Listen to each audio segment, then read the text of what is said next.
Data.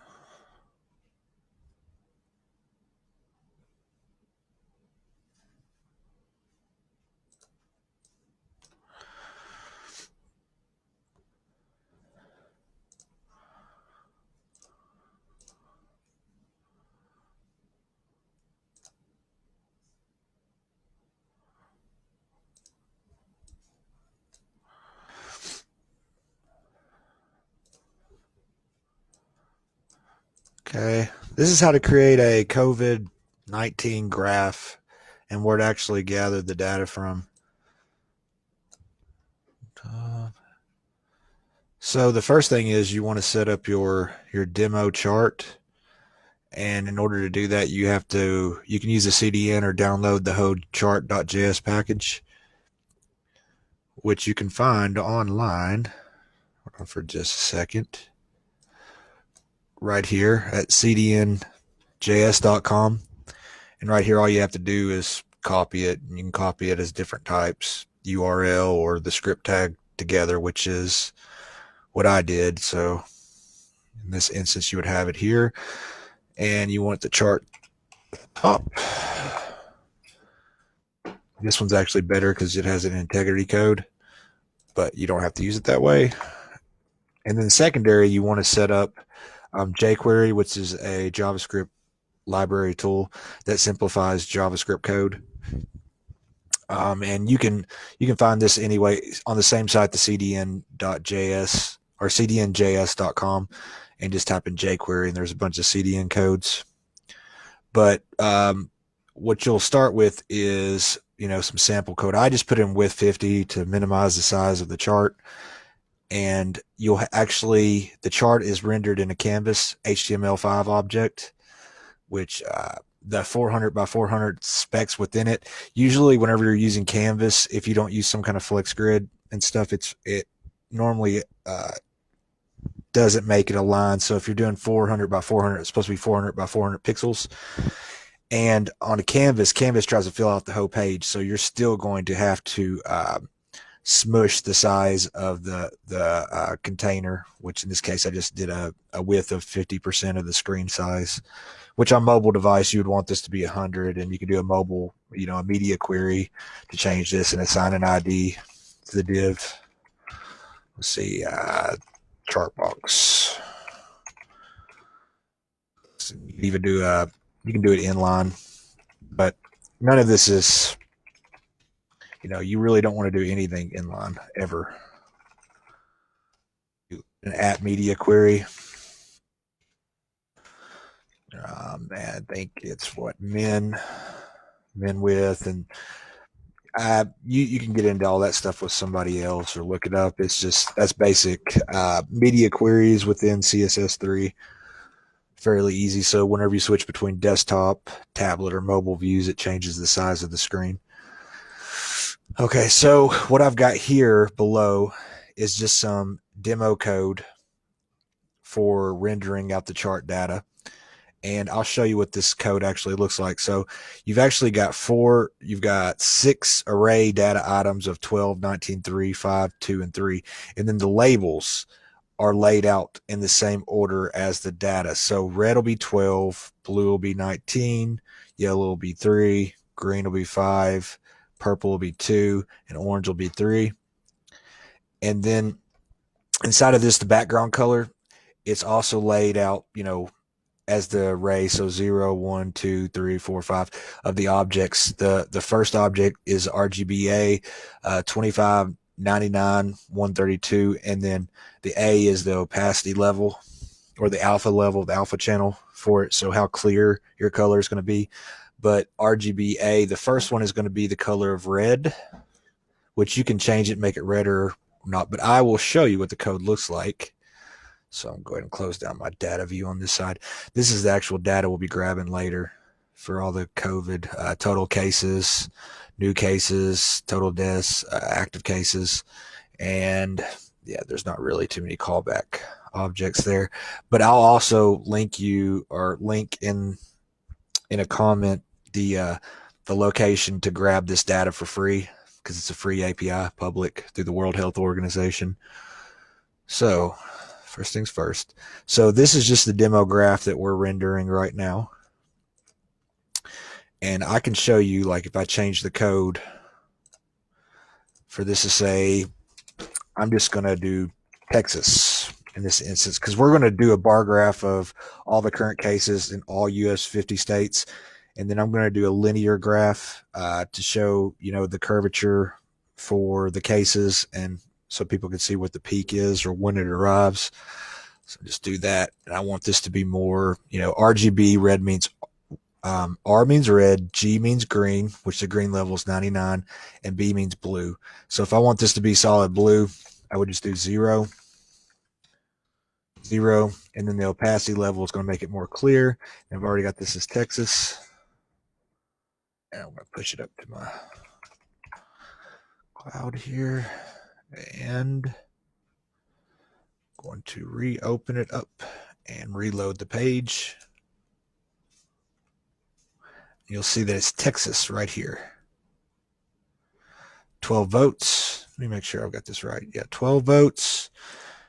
And then, the border color. So the inside color of this one is, as you can tell, is blue, or it's opacity of blue. I'm going to take the opacity off and make it more blue. So I'll just do 1 if you want it to be fully filled.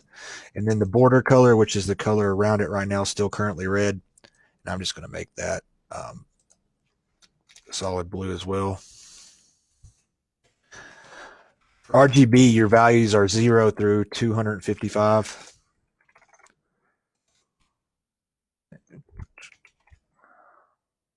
Back over here. When I reload this page, you'll see that the box is fully blue. It's not clear at all. And then it says Texas at the bottom. Well, and I'm going to minimize the size of this because it's still too, let's see, chart box. Let's go ahead and change this back to 50.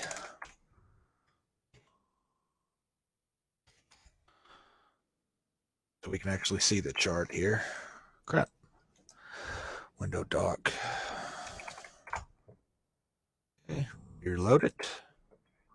Okay, now we've got Texas, blue, which these are just still the sample data, but it kind of gives you an idea of what these bar graph charts will look like from ChartJS. And I'm going to go ahead and start loading and spitting out or echoing out the data that we receive from the World Health Organization, which this is how the data loads in through JSON requests. And you can retrieve this data on this website, which is on GitHub, but the project name is COVID-19, and it's done by Chris Michael Perez and Santiago. But there's several different things you can get from this. You can get all the data per city, per state, per country, previous death tolls, kind of the whole gambit of stuff. License, elderly. It actually shows age range too, per death, per state. So right here, actually, this is a better request, but I may make a merge chart where it'll switch between the data so it can show more on hover. That one is per capita information. Plug in, get aggregated facility capacity by county. Alabama, yep. Individual county data. Yeah, I'm going to make a massive chart with this one shortly. Okay. And then we already know we're getting the data like that. So I'm going to spit the data out into the body of the page. So in order to do this, you'll set up, the jQuery is so that we can do a simple GET request instead of doing that, the XHHR request, which is the old version of JavaScript to do AJAX requests. This simplifies the process. So I just put in the URL because that's how the API is set up. It spits out all the data. There's no token information needed. It's all public. And then I'm returning all the data or the JSON data that I get as data object, and then I'm console logging it out.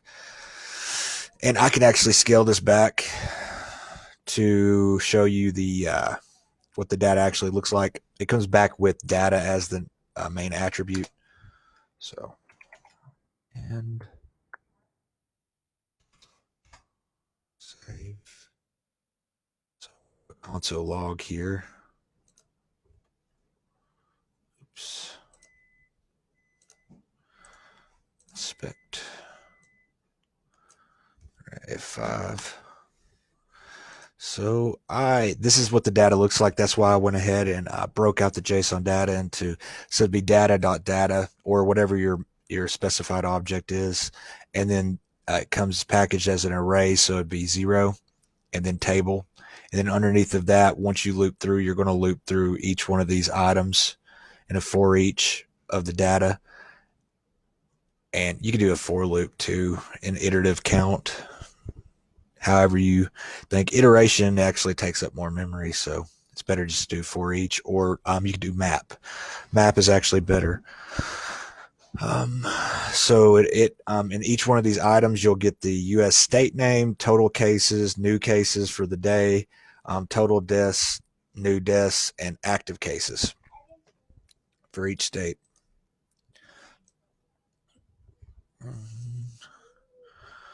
See, and I'm going to dump out this data on the page.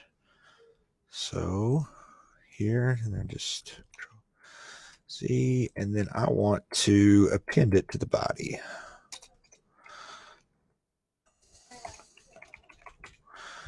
And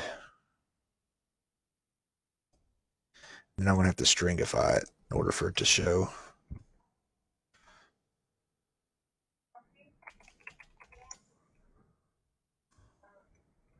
Actually, what is, let's see.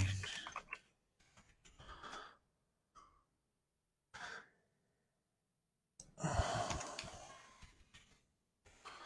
haven't used JavaScript in a while. Okay. So this is going to stringify the data onto the page.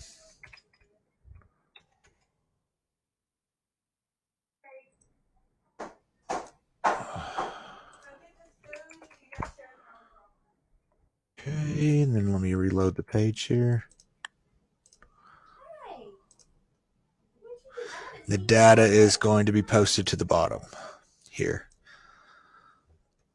of all active cases. And this, as I'm working on it, I'm actually going to put all the source code on pueblosoftwaredevelopment.com//coronavirus, and I'm going to provide different charts, and then exactly what the code looks like for that chart, and then how you can alter the chart to fit whatever agency you're trying to provide the chart for. So at this point, I'm going to hop off here, and I'll be back with another video actually showing how I post this.